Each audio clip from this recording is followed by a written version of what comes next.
Desta vez estamos à conversa com o Conde de Albuquerque, Dr. Augusto Ataíde. Obrigado por ter aceito o convite em nome da TSF e em meu nome pessoal também. Com muito gosto. Curiosamente, no Dia de Reis. Antes de o apresentar de uma forma mais substancial, faço-lhe já uma pergunta boa para o Dia de Reis. Nós vivemos sem Reina Roque? É a pergunta. É a pergunta. Antes de mais uma vez, muito obrigado pelo convite, querido amigo Geraldo Pestana, pela oportunidade de conversarmos e de partilhar algumas ideias com quem nos ouve. Vivemos sem Reina Roque em certo sentido, mas noutros já houve tempos piores.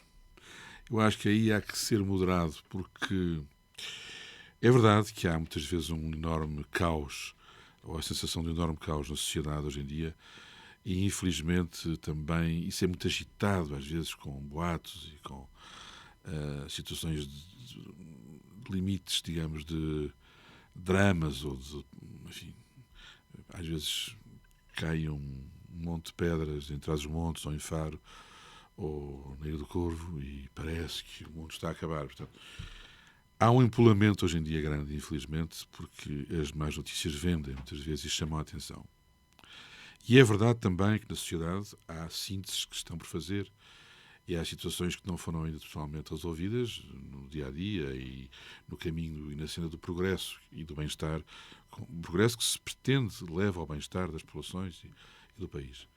Mas eu penso que era o Dr. Mário Soares que dizia: o caminho faz caminhando, e portanto também é preciso ir aos poucos, ir passo a passo, dar algum tempo ao tempo, ter paciência connosco próprios e com o estado do mundo atual. Portanto, é verdade que, em certo sentido, na velocidade em que o mundo vive e na dificuldade de fazer as sínteses e na dificuldade de conseguir, às vezes, no meio da confusão, ver com clareza, e a sociedade de consumo brutal, misturada com impostos altos, misturada com, às vezes, uma falta de preparação, porque vivemos muito tempo isolados, não só aqui nos Açores, mas também no próprio continente. Durante séculos Portugal, enfim, não falando dos Açores, mas também falando dos Açores, foi uma ilha entre a Espanha, que era o inimigo histórico, histérico, aliás, e o mar. Não? E, portanto, e depois também sobre a expansão marítima, e, portanto, ficámos um bocadinho isolados e, portanto, também não sei se isso não trouxe uma impreparação ab início para de chofre entrarmos no mundo moderno. Portanto, isso também ajuda à agitação que se vive e às faltas de síntese que há pouco referi. Mas também já houve tempos piores. E, portanto, nunca tantos viveram tão bem, nunca tantos tiveram tanto acesso a cuidados de saúde, primários, pelo menos, mesmo com os defeitos e às vezes problemas que as unidades de saúde têm no país. Nunca tantos tiveram tanto acesso à educação, pelo menos primária, secundária e mesmo superior até. E nunca tantos tiveram tanta possibilidade de conhecer o mundo e de ter mundo, e de viver e de ter experiências. Mas eu acho que sim, por um lado, às vezes dá a sensação, e é mesmo assim, que vivemos sem Reina Roque, mas por outro lado, acho que vivemos em momentos também de checkmate em relação ao primitivismo do passado e em relação ao progresso que queremos alcançar com equilíbrio a bem do bem-estar público, digamos. Muito bem. O seu título de Conde de Albuquerque é reconhecido pelo Conselho de Nobreza. O tratamento de Dom também lhe é atribuído por direito próprio. Claro. Há quem entenda às vezes que às vezes há uma falange de que monarquia os transporta para um passado que foi circunstancial. Sim. Na história. Sim. E que passo a deselegância, e que é um anacronismo temporal É deselegante estar a dizer isso a um membro da aristocracia. Não, maneira nenhuma. Maneira nenhuma. Mas há esse sentimento. Mesmo contra a outra ideia de que países ricos ao norte da Europa têm monarquias, mas também ninguém diz se não houvesse as monarquias, se os recursos estavam desbaratados. Claro. Enfim, não vou alongar a pergunta. Com certeza. Eu, antes de mais, queria dizer o seguinte. Eu sou, antes de mais, cidadão da República Portuguesa e português, portanto, e açoriano. Portanto, não faço... Estou integrado na República Portuguesa como cidadão e voto em todas as eleições, inclusive para Presidente da República. Portanto, não estou, digamos, em offside da história, como se diria em termos futebolísticos. Bom, jogo o jogo atual. Acho que qualquer pessoa, seja de onde vier, e todos nascemos iguais em direitos, e, portanto, é assim. Dito isto, o que há depois são as tradições familiares e são, digamos, as realidades históricas e, porventura, genealógicas com que se nasce ou não. Bom, e ter nascido numa família que tem, ao longo de vários séculos, em particular na relação com os Açores e com os açorianos, um sentido de serviço na direção, espera-se, da excelência e da qualidade desses serviços prestados, é algo que orgulha a família e a mim próprio como membro dessa família. Portanto, o ser-se membro da aristocracia, ou ser-se membro sociologicamente das famílias tradicionais que existem um pouco por todo o país, e uns mais à escala nacional, com serviços a Portugal e ao Império, outros mais a nível regional ou local, é um motivo de orgulho. Mas não deve ser um motivo de, passa a expressão, cagança, em bom português. Ou seja, deve ser um motivo da pessoa andar aqui a ver estas realidades como uma referência moral, ou como uma referência ética, ou porventura como uma referência até estética, numa ótica sociológica, intemporal e histórica. Mas não deve ser de maneira nenhuma algo que seja, por um lado, esmagador, e porque meus antepassados fizeram isto, eu também tenho que fazer. Não, portanto, isto não pode estragar nem esmagar, não pode ser um peso às costas do indivíduo, porque isso seria castrador. Também não pode ser algo que embeveça de vaidade A ou B, até porque muitos desses louros não são do próprio, são antepassados, e nem se herdam as qualidades dos antepassados, nem os talentos, nem os méritos. E, por outro lado, porque estes aspectos devem ser vistos, cá está, como há pouco dizia, como uma motivação moral para tentar a qualidade no que se faz. Mas sem, digamos, eu não consegui, estou frustradíssimo, não, sem dramas.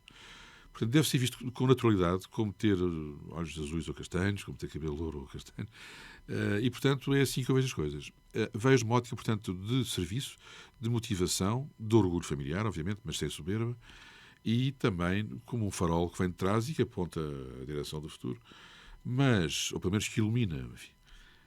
Porque, de facto, os legados às vezes não são só bons legados, atenção, mas tendencialmente os bons legados de exemplo, de qualidade, de serviço, são algo que no nosso micro ou macrocosmos podemos tentar ver como aspectos motivadores para a nossa vida pessoal, para as nossas carreiras, para a nossa relação com os outros. E, portanto, sim, acho que sim. Acho que ser membro da aristocracia ou das famílias tradicionais é algo que tem que ser visto como, tem que ser assumido e visto com bom senso e como integrado na nossa realidade própria. Agora, não é de maneira nenhuma algo que deva ser visto como um motivo de, beija minha mão e tal. Não tem de pensar. Isso seria já cair no cómico e no ridículo. Já nem isso nós fazemos aos nossos avós, não é? Não. Mesmo com certeza. Da plebe, fazendo parte da plebe. Mas eu não faria, ovo, sem dúvida, mas eu não faria a distinção entre essa plebe e a aristocracia. Acho que todos somos portugueses, todos somos açorianos, no nosso caso, todos estamos aqui para somar e cada um com as suas características e tradições próprias a somar e a contribuir em convergência, espera-se, e democraticamente, diria eu, porque não é de maneira nenhuma incompatível E agora eu iria para a questão da monarquia, que não tem a ver com a aristocracia, porque a aristocracia e as famílias tradicionais têm um serviço tradicional de excelência e de qualidade em república. Portanto, não há que considerar que nas repúblicas as aristocracias acabaram. Há as aristocracias tradicionais, mas há as novas aristocracias assentes no mérito, mas também no talento e nos dons, não nos dons de tratamento, mas nos dons como talentos pessoais. E, portanto, isso, a meu ver, é que é essencial ter em conta uma sociedade que não deixa de ter elites e deixa de ter referências tradicionais, está condenada a desaparecer a médio prazo. Porque as elites tradicionais, se elas são verdadeiras, não são só os tipos que estão armados em bons, sem razão de ser, mas se não se preza a qualidade e se diferencia justamente, equitativamente, em função da qualidade, seja ela genética ou do trabalho que se desenvolve ou do serviço público que se presta, há uma imensa injustiça. Porque qual é a motivação para o progresso de uma sociedade se os melhores não são premiados? E para não ferir os que não foram capazes, mas os que não foram capazes, claro que têm que ser acarinhados, tem que se lhes dar os meios. Todos nascemos, repito, iguais, de acordo com a Carta dos Direitos do Homem e a nossa Constituição, iguais em direitos. Mas depois, durante a vida, há uns que adquirem, pela sua capacidade ou pelas oportunidades que tiveram dentro da competição da vida, direitos próprios, não é? E, portanto, acho que é fundamental, sejam a aristocracia tradicional ou aqueles dos membros da aristocracia que ainda se salvaram de alguma depois queda, digamos, porque também há vários casos desses, acho que tem que ter alguma, mas sobretudo as aristocracias atuais, diria eu, aqueles que provaram pela sua capacidade e competência uma diferenciação para melhor no sentido do serviço e do bem comum e público e na relação com os outros, acho que isso tem que ser evidenciado. Não considero que o dinheiro seja determinante para a distinção entre classes sociais. Acho que o que é fundamental é a qualidade moral, pessoal, ética e a maneira como se tratam os outros. Isso é que é determinante. Ter dinheiro não é determinante. Há muitas vezes pessoas que dizem mas quem tem dinheiro toca castanholas. Manda nos outros. Também é verdade. Mas tem que haver um temperar e uma correção das relações hierárquicas pelo respeito individual e humano. Isso, para mim, é fundamental. E é isso que as elites tradicionais têm e que muitas pessoas que enriqueceram uma geração não têm. E, portanto, esse aspecto é muito importante porque é o que faz a diferença e o garante também de um equilíbrio nas sociedades que tem que se manter. Quanto à monarquia, eu não sei se o geral tem outra questão, mas quanto à monarquia, também não quero espraiar demais, mas vai dirigindo, faz favor. Mas nas monarquias, eu acho que há aqui um ponto. O rei deve ser o primeiro servidor da nação e do país e do Estado. E as monarquias europeias, eu desferia a distinção entre as monarquias atuais e as monarquias antigas. As monarquias atuais, que eu consideraria do século XIX para cá, embora no século XIX a democracia fosse por sufrágio censitário e não universal direto como é hoje, mas o casamento da monarquia com a democracia é fundamental para justificar a monarquia nos tempos atuais. Depois temos as monarquias árabes, e lá, enfim, mas isso são absolutas, mas isso é outra coisa diferente. Não me estou a referir a essas do Dubai, da Abu Dhabi, dos Sheikhs e dos Emirs, não é isso. A monarquia ocidental, do tipo europeu, que é uma monarquia de braço dado e casada com a democracia, e com o sufrágio universal direto na eleição para o Parlamento, a Assembleia Legislativa e para os governos, é que é, a meu ver, um ponto de equilíbrio. E é um ponto de equilíbrio porquê? Porque o rei é uma pessoa que tem, ou deve ter, uma preparação desde o berço para ser chefe de Estado. Há uma simbologia que é assegurada pelas casas reais. Há uma espécie de uma... É o rei, entre aspas, brincando um pouco com o termo, médium entre o passado e o inconsciente ou consciente coletivo da nação e o futuro. É uma espécie de, se fosse em Portugal, de Torre de Belém com fato e gravata, enfim, com cara. Portanto, e essa posição, digamos, de serviço é muito importante porque permite retirar a simbologia nacional a simbologia nacional, sendo o rei um símbolo e garante materialização humana desse símbolo, da contenda política. A contenda política dá-se... É como se passa hoje com o Presidente da República. É um rei que não governa, é moderador, não é? É moderador. Pronto, é um... Com aquele presidencialismo de cunho português muito próprio, claro. Mas de facto Pois. não é a primeira vez que em Portugal se fala do Presidente Rei ou outros epítetos. Sem dúvida. Que se junta, claro. E ao fim e ao cabo não é um órgão executivo. A influência que tem, pronto, não...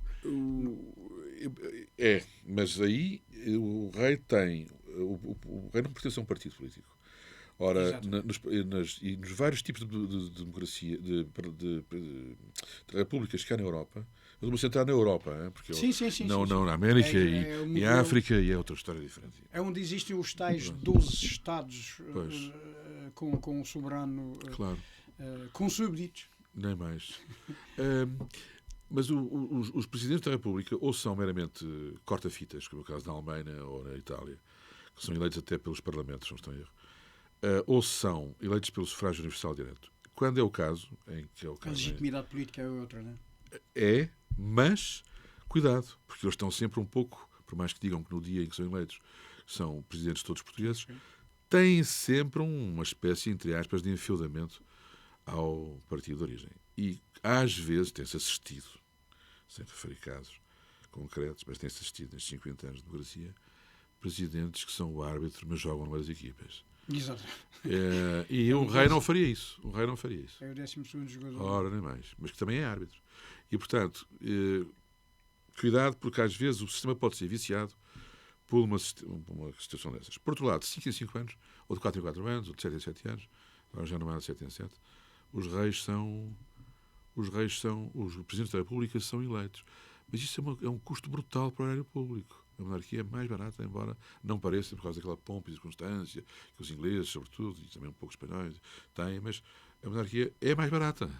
Bom, por outro lado, tem a vantagem de não dividir o país 2 em 2 ou 3 em 3, sistematicamente. Portanto, é verdade que, sim, senhor, poder-se-á dizer, há uma legitimidade democrática e eleitoral na escolha do chefe de Estado, na República, que porventura não é tão acentuada na monarquia. Mas na monarquia também é preciso ver que são grupos de deputados eleitos por sufrágio universal e direto, livremente, que depois decidem que haja um sistema monárquico e que votam livremente na Constituição monárquica. Portanto, nas monarquias europeias ocidentais e constitucionais, o rei acaba também por ser, ou o sistema monárquico também acaba por ser, uma escolha livre dos cidadãos. São, digamos, velocidades diferentes ou modelos diferentes. Num acentua-se mais, digamos, a questão política e jurídica do sufrágio universal direto. No outro acentua-se mais a dimensão nacional ou da preservação da simbologia nacional, numa ótica mais afetiva e menos racional. A monarquia tem algo de irracional, obviamente, também temos que reconhecer, mas tem um lado muito afetivo. Ao passo que a República tem algo de mais racional na escolha, mas afetivo tem menos, porque é altamente burocrático. É muito burocrático e depois há logo uma esquecendo-se da ideia, porque também houve uma propaganda anti durante muitos anos. A ideia básica é que o rei deve ser um servidor do país e que não se deve usar nem beneficiar da posição para o efeito.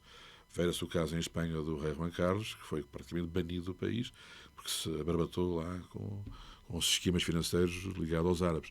Mas mesmo assim o Caudilho depois fez a passagem do poder. Mas eu referi-me agora mais recentemente ao Juan Carlos. Não, eu estou a falar o pai do atual rei. Portanto, sim, o pai do atual rei. Houve ali uma passagem, sim. Ele percebeu que sim, a Espanha é um caso muito interessante. Embora, é um caso muito interessante. A confiança do povo iria é muito interessante, porque a Espanha é um caso interessantíssimo, aliás. Por duas razões. Primeiro, porque o rei é o garante da unidade nacional. Há tantas pequenas nações, ou grandes nações, a Catalunha, o País Basco, enfim, a Andaluzia também é diferente, e depois há várias nuances em Castela, e o país, a Galiza, que aliás podia ser português, também é diferente. Há tantas nuances que o rei é, digamos, o fecho do teto, digamos, é o fecho da abóboda, digamos, é o garante, é o parafuso final que garante a unidade nacional. Portanto, aí é um caso muito interessante em que a monarquia é o garante da unidade nacional. Mas também a Espanha é muito interessante porque a monarquia é engendrada por uma ditadura terrivelmente violenta e desrespeitadora de tudo o que for. A monarquia consegue ser a mãe da democracia. Exato. Ou seja, o sistema Sim. democrático em Espanha nasce pela mão do rei. A história É muito não mente. interessante, é A muito história- interessante isso. a É história um caso, não mente. aliás, único e ímpar na história. Portanto, eu acho que as monarquias europeias, em síntese, podem ser perfeitamente compatíveis com a democracia e as grandes... Algum dia em Inglaterra, ou no Reino Unido, ou na Bélgica, ou no Luxemburgo, ou na Holanda, ou nos países escandinavos, contesta que há uma democracia plena, rigorosa e transparente, ninguém contesta. Não é por haver rei que isso deixa de acontecer. Exato. Para além daquele dia próprio em que o povo vai votar, que isso é de facto. Nós há pouco falávamos em burocracia, mas nem por isso essa burocracia industriosa Sim. resulta num benefício real. E, portanto, quer dizer, isto é como o dia de Natal. Nós de 4 em 4 anos a democracia tem o seu dia de Natal, que é de 4 em 4 ou de 5 em 5, conforme se é para o presidente, se é para o órgão executivo. É o dia do voto. Portanto, é apenas o dia do voto, tem sido apenas o dia do voto.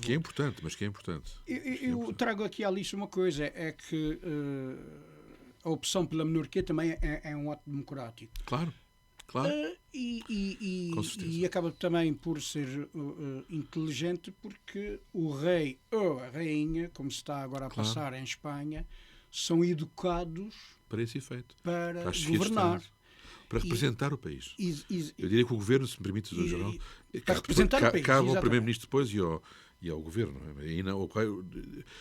Ou seja, eu que estou aqui a pensar, não é na monarquia ou de direito divino ou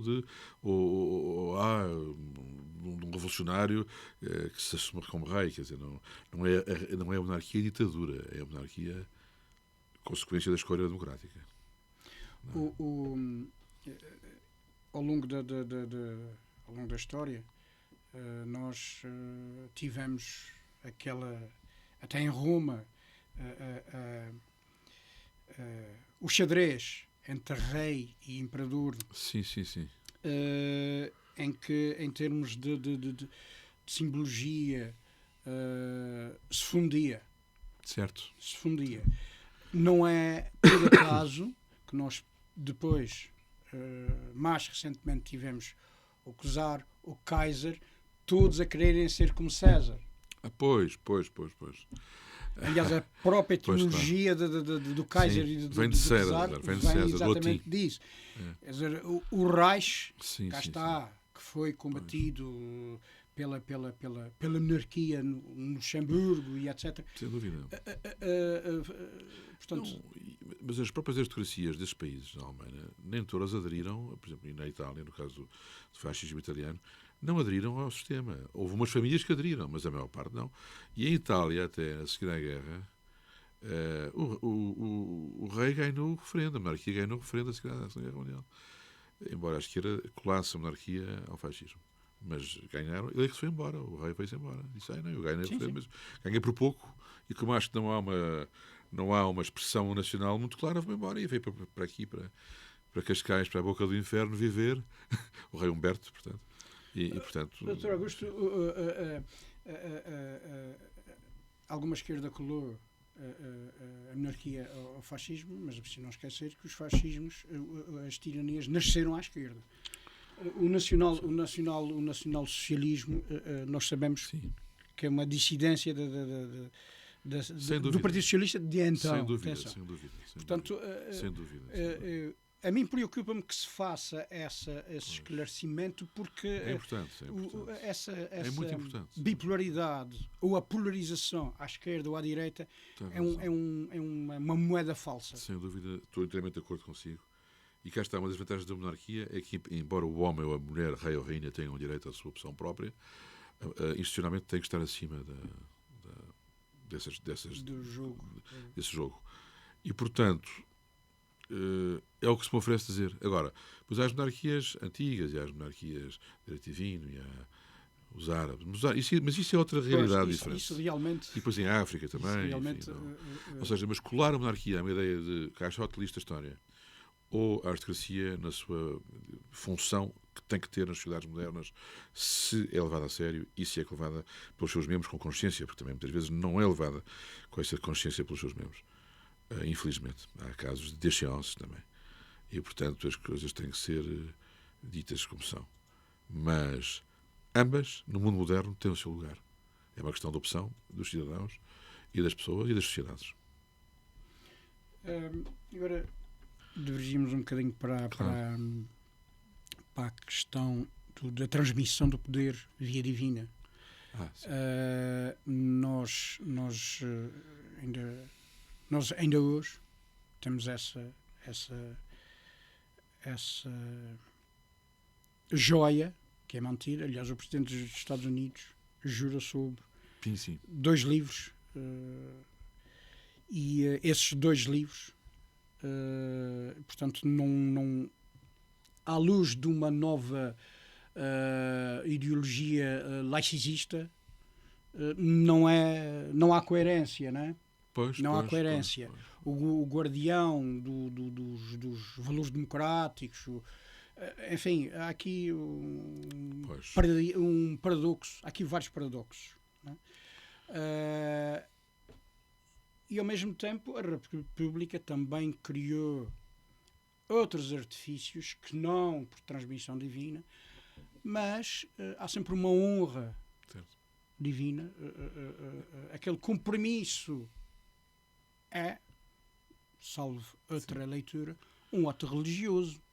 É um ato religioso. Até porque a nossa Constituição não foca o Estado laico. Não diz nada sobre o Estado laico. Nós consideramos um Estado laico, mas não está lá. Gostava que... É assim, na minha modestíssima opinião, vou dizer o que eu penso, mas não sou dono da verdade absoluta. Não são opiniões pessoais. Porquê é que eu lhe faço essas perguntas? O Dr. Augusto é um advogado, é um diplomata, pois é consul honorário da Ordem de Malta. Não, da República de Malta. Da República de Malta. Peço desculpa, a Ordem de Malta... Foi presidente da Ordem de Malta e fui embaixador da Ordem de Malta em São Tomé. Exatamente. Mas isto já foram outras aventuras. Portanto, é uma pessoa que tem padrões que para nós são valiosos. Muito obrigado. Daí essas abordagens. Obrigadíssimo e fico muito honrado. E, enfim. No mundo moderno, democrático, entende-se que o poder pertence à nação, ao povo, e que o povo elege os seus representantes, e é assim. Pronto. É a herança da Revolução Francesa, diria eu. E um pouco também da Revolução Americana. Pronto. Mas também é verdade que em alguns países, mais do que em outros, em países mais, talvez nos países nórdicos, nos países norte-europeus, eu diria do Canal da Mancha para cima, ou se quiser, do Benelux para cima, e também nos Estados Unidos da América, que têm na sua genética, bom, e o Canadá também, obviamente, mas que têm na sua genética muito assente, e o seu ADN muito assente no mundo WASP, White Anglo-Saxon Protestant. E, portanto, embora hoje a América já é muito misturado e muito melanger, já não é bem assim. Mas há umas tradições de um mundo antigo, e esse mundo antigo, que conforme e consubstancia as sociedades desses países, e também inclui aqui a Escandinávia, um pouco o Benelux e tudo, embora a Bélgica seja um bocadinho diferente, mas há uma preocupação de fundamentar para lá da escolha sagrada dos cidadãos, em sufrágio universal direto, há uma preocupação de fundamentar em algo de transcendente a legitimidade e o exercício do poder, mesmo temporário. No meu caso, dos presidentes da América, que só duram 4 ou 8 anos. E, portanto, ou seja, há uma ideia de que o poder tem que ser exercido não só porque a maioria, através do processo chamado sufrágio universal direto, escolheu, mas também porque se entende que tem que ser exercido de uma maneira ética e fundado em princípios éticos e morais. Pronto. E quais são os princípios éticos e morais ideais, independentemente das religiões? São os princípios que os americanos chamam princípios divinos, não é? Até nas notas está lá In God We Trust. São os princípios das religiões que nos Estados Unidos em concreto, agora no caso americano, da grande democracia americana, são, digamos, derretidos, assim se pode dizer, naquilo que eles chamam princípios God's Principles, princípios de Deus. Mas seja o Deus da religião A, B ou C. Naquilo que as várias religiões, numa ótica ética e moral, e de dinâmica ética que procuram realizar numa ótica de organização das sociedades, mas também de relação com um transcendente. E, portanto, nessa perspectiva, há e justifica-se a Bíblia, ou o Corão, ou o que for, no juramento do Presidente da América. Portanto, ou a Tora, enfim, não sei quais são os livros, penso que a Bíblia estará lá quase sempre, mas não sei se haverá um ou outro. E, portanto, é a preocupação de fundamentação com base em tradições do ADN dessas nações, ou desses aglomerados e fusões de nações, mas com uma matriz nórdica europeia, no caso dos Estados Unidos, de exercer o poder com ética, com princípios morais, mas numa dinâmica de fundamentar também essa legitimidade em algo de superior. Bom, e também, no caso inglês, e em certo sentido todo o Commonwealth, que tem aquele chefe de Estado, ou muitos dos países do Commonwealth têm aquele chefe de Estado, há também uma preocupação de que o rei ou a rainha sejam um ser coroado, mas quando coroado, ungido por Deus. Portanto, o rei, não, até por acaso li isto no Pano de Vue, o rei da Inglaterra é o guardião da concórdia religiosa, para lá de ser o Papa da Church of England, da religião anglicana, é o guardião da concórdia e do compromisso de paz e de colaboração entre as várias religiões no país, nos países a que ele chefia como chefe de Estado. Portanto, há muitas vezes essa articulação entre uma dimensão transcendente, por uma questão de exercício do poder, mas também de legitimação do mesmo. E nos países latinos do sul da Europa isso está esquecido. Nos países latinos, nos países realmente herdeiros da Revolução Francesa, e é o nosso caso, isso está completamente posto de parte. No caso dos países do norte da Europa, muitos deles, pelo menos, ou do mundo anglo-saxónico, isso existe porque há, digamos, uma descomplicação entre democracia e religião. É fácil. As religiões e as democracias dão-se as mãos facilmente nesses países. Poderá haver alguns atritos aqui ou ali, mas há uma ideia de concórdia e de tolerância religiosa. Agora, com o Islão, as coisas têm piorado bastante, infelizmente. Isso é um dos grandes problemas que vamos enfrentar neste século, é o problema islâmico. Mas, em Portugal, graças a Deus, ainda não está, mas é um problema seríssimo. Mas isso, enfim, é são contas de outro rosário.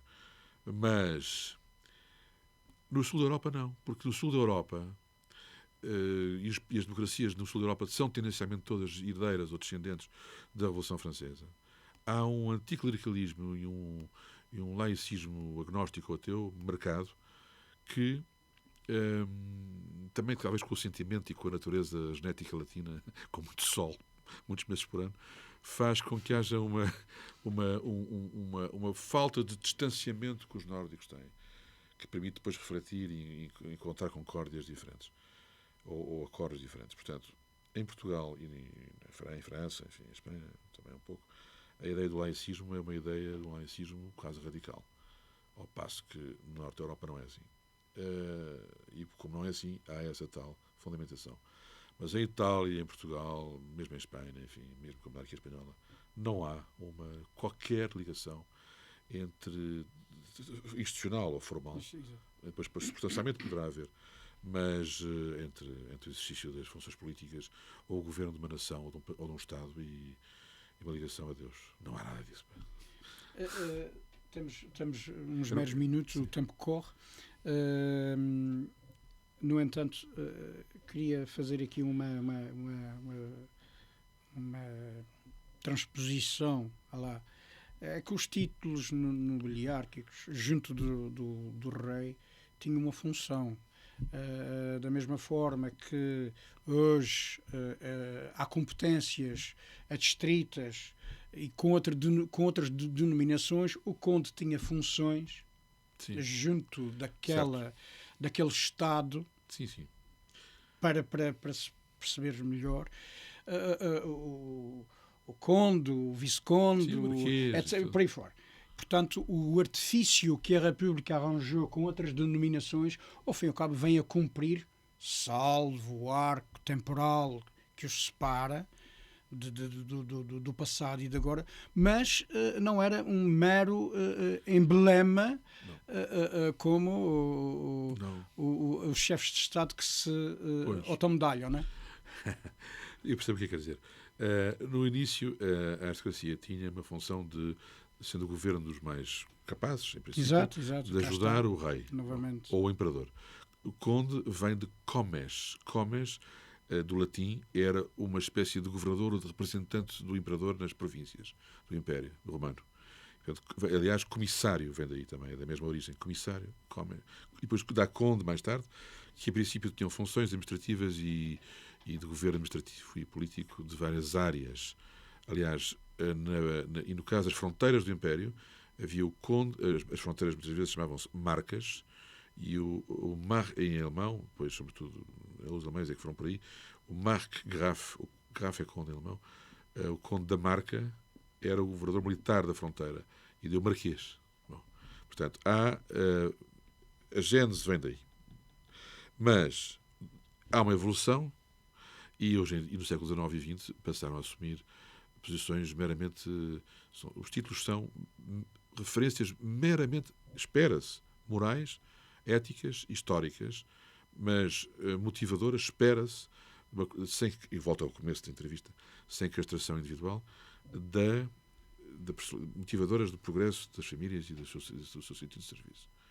Há gerações melhores, há gerações piores, há misturas genéticas melhores, há misturas genéticas piores, até para os cavalos de corrida.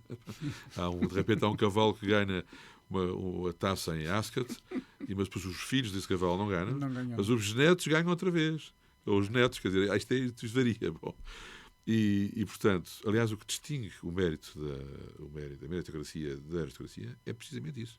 É que a meritocracia não é assente na qualidade, espera-se, na qualidade ou não, genética. Ao nobilitar uma família, em princípio, quer-se nobilitar geneticamente a qualidade daquela gente. Às vezes está para o torto também. Pois. Mas, portanto, o mérito e a aristocracia a meritocracia não é a mesma coisa que a aristocracia. São coisas diferentes. Embora haja aristocratas cheios de mérito. Cheios de mérito, é verdade. Como Augusto, não é?